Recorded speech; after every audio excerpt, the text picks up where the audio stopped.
गुरुपौर्णिमा कशी साजरी करावी, स्वामींच्या मूर्तीवर अभिषेक कसा करावा, पूजा नैवेद्याविषयी संपूर्ण माहिती, 21 दिवसाच्या पारायणाची सांगता कशी करावी. हॅलो नमस्कार, मी गायत्री पाटील तुमच्या सर्वांचे अगदी मनापासून स्वागत करते माझ्या यूट्यूब चॅनलवर. तर सर्वांना श्री स्वामी समर्थ. तर आता येत्या 10 जुलैला म्हणजेच गुरुवारी आपली सर्व स्वामी भक्तांसाठी, दत्त भक्तांसाठी महत्त्वाचा दिवस म्हणजे गुरुपौर्णिमा. हा दिवस फक्त कृतज्ञता व्यक्त करण्याचा असतो, कारण आपल्या आयुष्यात सर्वात प्रथम आपले गुरु आई वडील असतात.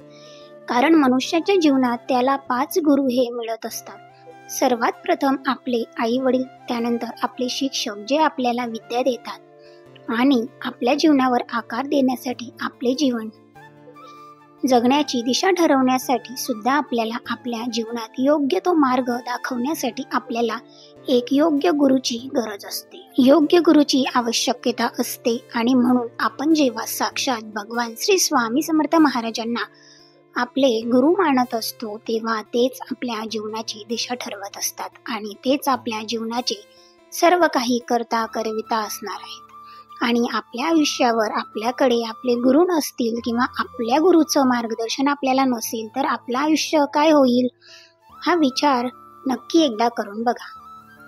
कारण आपण महाराजांना आपलं गुरु मानलेलं आहे आणि म्हणून महाराज आपल्या आयुष्यात आहेत आणि महाराजांनी आपलं आयुष्य बदलून टाकलेलं आहे. कारण जो स्वामी सेवा करतो, ज्यांनी महाराजांना आपलं गुरु मानलेलं आहे आणि आपल्या मुखातून कोणत्याही चांगल्या वाईट वेळेत आपण महाराजांचं नामस्मरण करत असतो, तर त्याला महाराज कधीच एकटं सोडत नाही.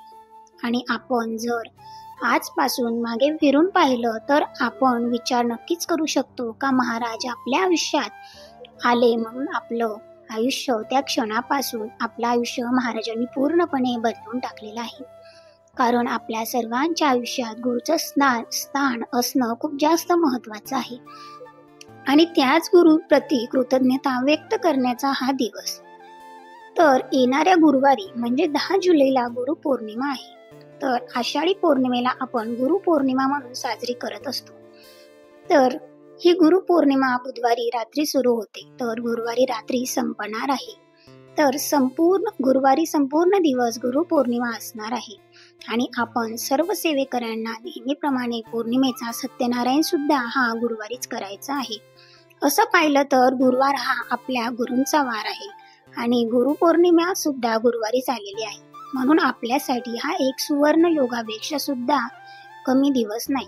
म्हणून ह्या दिवशी तुम्हाला जमेल तेवढ्या जास्तीत जास्त सेवा करण्याचा प्रयत्न करा. कारण अर्थातच आपण त्या दिवशी उपवास देखील करत असतो. सकाळी आपण आंघोळ करून घराची साफसफाई करून सर्वप्रथम गणपतीवर अभिषेक करावा, अथर्व शिष्य म्हणून, आणि मग महाराजांच्या मूर्तीवर अभिषेक करावा. सकाळी आपल्या मुख्य दरवाजाजवळ हळदीचं लेपन करावं, आपलं घर स्वच्छ पुसून मगच महाराजांच्या समोर बसावं. आणि गुरुपौर्णिमा असल्यामुळे आणि गुरुवार असल्यामुळे जर पिवळ्या रंगाचं वस्त्र घातलं तर चांगलंच, नाही तर नसेल तर तुम्ही कोणताही कलर घालू शकता, फक्त काळा कलर सोडून. त्यानंतर आपण महाराजांच्या मूर्तीवर अभिषेक कसा करावा, तर गुरुवार असतो तेव्हा आपण 108 वेळा श्री स्वामी समर्थ, 1 वेळा पुरुष सूक्त, 1 वेळा श्री सूक्त घेत असतो. पण गुरुपौर्णिमा असल्यामुळे सर्वांनाच खूप छान पद्धतीने ही सेवा करायची आहे. आपण एक मनुष्य म्हणून, आपण एक शिष्य म्हणून आपल्या गुरुसाठी कोणती सेवा, किती प्रमाणात नामस्मरण करणार आहे हे त्या दिवशी जास्त महत्त्वाचं असणार आहे. आणि तुम्ही कितीही सेवा केली तर ती आपल्यासाठीच आहे.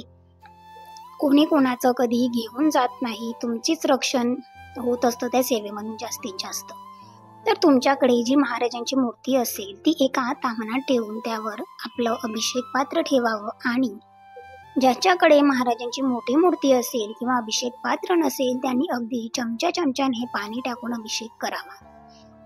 आता तुम्हाला जमेल तशा पद्धतीने तुम्ही महाराजांच्या मूर्तीवर अभिषेक करू शकता.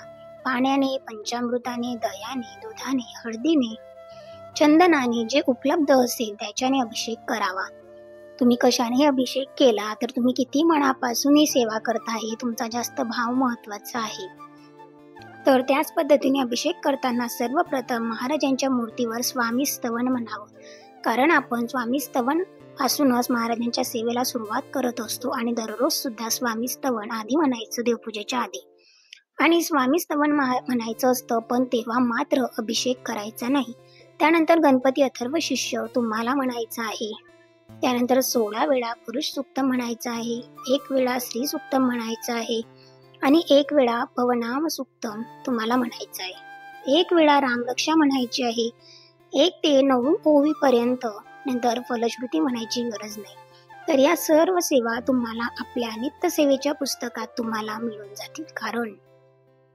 कारण जेव्हा आपण स्वामींची पंचोपचार पूजा करतो तेव्हा या सर्व सेवा आपण करत असतो.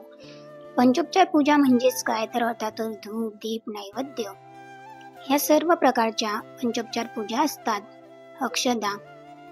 तर 1 वेळा गणपती अथर्व शिष्य म्हणायचा आहे, फलश्रुती म्हणायची गरज नाही. 16 वेळा किंवा 1 वेळा पुरुष सूक्तम म्हणावं, 1 वेळा स्त्री सूक्तम म्हणावं, पवनाम सूक्तम 1 वेळा आणि रामरक्षा 1 ते 9 ओवेपर्यंत पठण करायचे आहे. ही सर्व सेवा झाल्यावर तुम्हाला महाराजांची मूर्ती त्या अभिषेक पात्रातून काढून महाराजांच्या ठिकाणी तुमच्या देवघरात ठेवावी. मूर्तीला स्वच्छ मऊ कापडाने पुसून मूर्ती ठेवून द्यावी. नंतर महाराजांना सर्वात जास्त प्रिय असणारी हिना अत्तर महाराजांना लावावे. नंतर वस्त्र परिधान करा. महाराजांचा छान पद्धतीने शृंगार करा. तुम्हाला जमेल तशा पद्धतीने त्याच्याबरोबर महाराजांना चाफ्याचं, गुलाबाचं किंवा एखादं कोणतंही फूल तुम्ही महाराजांना वाहायचं आहे. हे सगळी सेवा किंवा महाराजांचा साज शृंगार करत असताना तुम्हाला अखंड नामस्मरणात गुंतून राहायचं आहे. तेच म्हणजे काय, तर श्री स्वामी समर्थ, श्री स्वामी समर्थ या मंत्राचा मंत्रजाप करा. त्यानंतर महाराजांना अष्टगंध लावावा. हे मूर्तीसाठी. आता बऱ्याच लोकांकडे मूर्ती नसते, फोटोच असतो महाराजांना, तर त्यांनी घरातील स्वच्छ पाणी किंवा गंगाजलाने महाराजांचा फोटो स्वच्छ पुसून घ्यावा. आणि या सर्व सेवा तुम्हाला सांगितल्याप्रमाणे महाराजांच्या फोटोवर महाराजांच्या समोर बसून तुम्हाला करायचे आहे. तर काय, तर 1 वेळा गणपती अथर्व शिष्य, फलश्रुती म्हणायची गरज नाही. 16 वेळा किंवा 1 वेळा पुरुष सूक्तम अगदी छान आहे, इतकं सुंदर आहे का बस, आणि खूप लवकर वाचलं जातं कारण ते मराठीत सुद्धा आहे. 1 वेळा श्री सूक्तम, पवनाम सूक्तम 1 वेळा आणि रामरक्षा 1 ते 9 ओव्यांपर्यंत पठण करायचे आहे. या सर्व सेवा झाल्यावर महाराजांच्या फोटोला हिना अत्तर लावायचा आहे. छान अष्टगंध लावायचा, छानसं फूल वाहावं. याच पद्धतीने महाराजांची सेवा करायची आहे. या सर्व सेवा करून झाल्यावर आपल्या नित्य सेवेच्या पुस्तकात आरत्या दिलेल्या आहे. आता तुम्ही जर दररोज केंद्रात जात असाल किंवा तुम्ही दररोज सेवा करत असाल तर तुमच्याकडे नित्यसेवेचं पुस्तक हे असलंच पाहिजे. कारण नित्यसेवेचं पुस्तक हे एक आपलं आयुष्यावर रामबाण औषध आहे. कारण त्याच्यामध्ये सर्व मंत्र, स्तोत्र, आरत्या सर्व प्रकारचं माहिती दिलेली आहे. तर त्याच्यामध्ये 10:30ची आरती असते आपली, ती आपल्याला दररोज 10:30 वाजेला म्हणायची असते. तर शक्यतो सर्व सेवा सकाळी करून घ्यावी. 10:30च्या आरतीच्या आधी या सेवा करून घ्यायच्या आहे. 10:30ची महाराजांची नैवेद्य आरती करावी. महाराजांना आवडणाऱ्या वस्तू तुम्ही महाराजांना अर्पण करू शकता. महाराजांचा देखील त्या दिवशी उपवास असतो, म्हणून त्या दिवशी महाराजांना उपवासाचं पदार्थ तुम्ही अर्पण करू शकता.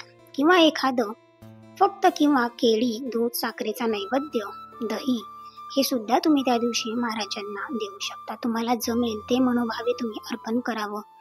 आणि ज्यांचे 21 स्वामीचरित्र पारायण संपणार आहेत किंवा ज्यांचे 11 स्वामीचरित्र पारायणची संपणार आहेत त्या दिवशी ते स्वामीचरित्र पूर्ण पठण करून, ज्या पद्धतीने आपण रोज पठण करतो त्या पद्धतीने पूर्ण पठण करून घ्यायचं. त्यांना सुद्धा नैवेद्य दाखवायचा आणि अगदी साधी सोपी अशी पारायणाची सांगता तुम्हाला करायची आहे. जर तुम्हाला सुतक, विटाळ किंवा मासिक धर्म आला असेल तर तुम्ही कोणतीही सेवा करू शकत नाही, अभिषेक करू शकत नाही. कारण 6 ते 7 दिवस झाल्याशिवाय शक्यतो देवाला हात लावायचा नाही. हे माझं पर्सनली मत आहे आणि आम्ही असंच करत असतो. नाहीतर नामस्मरण मात्र आवर्जून करा. कारण नामस्मरणाला काहीही अडचण नाही, कोणतेही अटी नियम नाहीत. आणि बऱ्याच केंद्रांमध्ये गुरुपौर्णिमेला महाराजांची पंचोपचार पूजा केली जाते.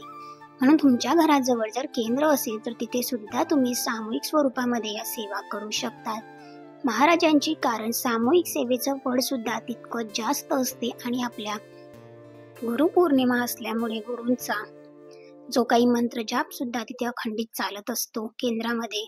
तर ह्या सर्व सेवा तुम्हाला गुरुपौर्णिमेला सर्वांनीच मिळून स्वामींना, गुरुमाऊलींना गुरुपद घेऊन जास्तीत जास्त स्वामी सेवा करायची आहे. कारण करता करविता फक्त महाराजच आहेत, तुम्ही मी कोणीच नाही. छान पद्धतीने तुम्ही त्या दिवशी तारक मंत्राचं पठण करू शकतात, 14वा अध्याय वाचू शकतात गुरुचरित्राचा, किंवा आपल्या 11 माळी आहेत स्वामीचरित्र सारामृत पूर्ण तुम्ही सुद्धा पठण करू शकतात. जरी तुमचं पारायण संपलं तरी करू शकतात. जेवढी तुम्हाला महाराजांची, आपल्या गुरूंची, स्वामींची, गुरुमाऊलींची जेवढी जास्तीत जास्त सेवा करता येईल तेवढी तुम्ही पठण करून ही सेवा करायची आहे. कारण सेवेचं फळ हे महाराज आपल्याला परत देतातच. ते आपण जेवढी सेवा करतो ना त्यापेक्षा महाराज नक्कीच आपल्याला दुपटीने तिपटीने देतात. जेव्हा वेळ येईल तेव्हा महाराज नक्कीच तुम्हाला तुमचं परत देणार. तुम्ही कितीही सेवा करा, अखंड नामस्मरण करा, येता जाता नाम घ्या, जेव्हा तुम्हाला गरज पडेल तेव्हा महाराज दुपटीने तिपटीने ती सेवा आपल्याला परत देतात. कारण ते कोणाचंच घेत नाही, व्याजासकट ती सेवा परत मिळते. आता बरेच लोक असतात का आम्ही एवढ्या सेवा करतो पण आमचं काम होत नाही. कारण तुमचे कर्म, तुमचं प्रारब्ध जोपर्यंत संपणार नाही तोपर्यंत तुम्हाला काहीही मिळणार नाही. पण तुम्ही सेवा मात्र कधी सोडायची नाही, विश्वास तुमचा डगमगायचा नाही. आणि तुम्ही जरा महाराजांना गुरु केलं ना तर नक्कीच महाराजच तुमची सर्व आयुष्याची जबाबदारी सांभाळणार. आणि येता जाता सेवा करत राहा, नामस्मरण करत राहा, जेणेकरून ज्या दिवशी तुमची वेळ येईल, तुमचा काळ येईल तेव्हा निश्चितच महाराज तुमच्यासाठी उभे असतील. तुम्ही अपेक्षा सुद्धा केलेली नसेल एवढं ते तुमची ओंजळ भरून देतील. तर ब्लॉग कसा वाटला नक्की कॉमेंट सेक्शनमध्ये सांगा. आणि या सर्व सेवा कोणी कोणी करणार आहे ते सुद्धा मला कमेंट्समध्ये सांगा आणि आवर्जून करा. गुरुपौर्णिमेच्या दिवशी मी कोणत्या सेवा करणार आहे किंवा माझी गुरुपौर्णिमा आम्ही कशी साजरी करणार आहोत याचा सुद्धा मी स्पेशल ब्लॉग गुरुपौर्णिमाच्या दिवशी घेऊन येणार आहे किंवा त्याच्या दुसऱ्या दिवशी नक्कीच ब्लॉग यूट्यूब चॅनलवर अपलोड होणार आहे. सो ब्लॉग कसा वाटला नक्की कमेंट्समध्ये सांगा. चॅनलवर नवीन असाल तर चॅनलला एक सबस्क्राईब नक्की करा. ब्लॉग आवडला असेल तर लाईक करा, कमेंट्स करा, कमेंट्समध्ये श्री स्वामी समर्थ लिहा, जेणेकरून तुमच्या मुखातून सुद्धा महाराजांचं नाम होईल. तर आजच्याच एका पॉझिटिव्ह नोटवर आजचा ब्लॉग इथेच एंड करते. पुन्हा भेटेल अशाच एका छानशा व्हिडिओमध्ये. तोपर्यंत असेच छान छान सेवा करत राहा आणि महाराज आणि तुम्हाला आणि मला सेवा करण्याची सद्बुद्धी देव. तुमच्याकडून आणि माझ्याकडून महाराज जास्तीत जास्त सेवा करून देऊ. तर आजच्याच एका पॉझिटिव्ह नोटवर आजचा ब्लॉग इथेच एंड करते. पुन्हा भेटेल अशाच एका छानशा व्हिडिओमध्ये. तोपर्यंत सर्वांना श्री स्वामी समर्थ आणि जास्तीत जास्त गुरुपौर्णिमेविषयी सेवा करा. महाराजांना आपलं गुरुपद द्या, महाराजांचं गुरुपद घेऊन आणि महाराजांची सेवा करा. महाराजांना आपलं गुरु माना. यापेक्षा चांगला दिवस किंवा चांगला गुरु तुमच्या आयुष्यात कोणीच नसणार आहे. गुरु माऊली आणि आपले स्वामी महाराज सोडले. कारण जे आतापर्यंत सेवेकरी आहेत त्यांना निश्चितच खूप छान असा अनुभव आलेला आहे. पण जे नवीन नवीन जोडतात त्यांच्यासाठी काही छानसं